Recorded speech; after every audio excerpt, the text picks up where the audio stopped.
Ito naman po yung napili namin tile. Yan po. So, umpisa na rin po tayo. Hanggang doon na po sa kwarto ni Lola. Yan. Halos lahat po ng ceiling dito. Tapos na po, naka-spray text na po yan. Hanggang lang po. Tapos na po yan lahat. Finish na po yan. Tapos tara naman po ang kabila, ganyan din po. Yan. Ang ating pong ceiling halos naka-spray text na. Yan. Ang walling po natin for preparation na for coating po ng paint.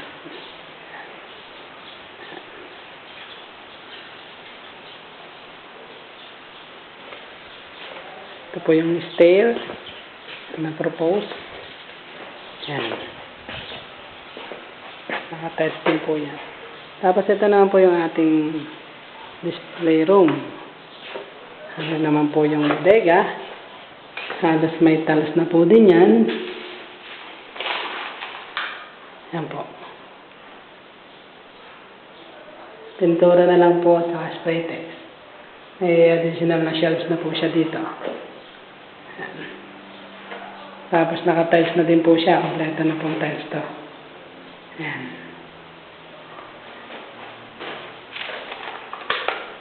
Tapos ito pa po. Ito pong continuation ng tiles. Ginagawa na po.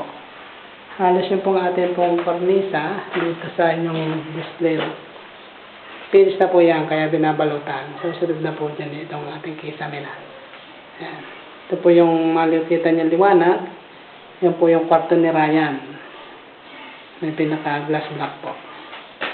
Tapos dito po ako nakatayo sa display room nyo. Ito po ang itsura ng inyong pan.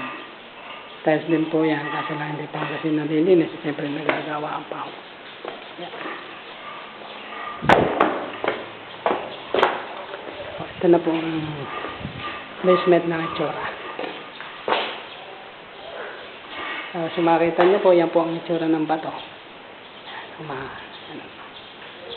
Yan na po yan.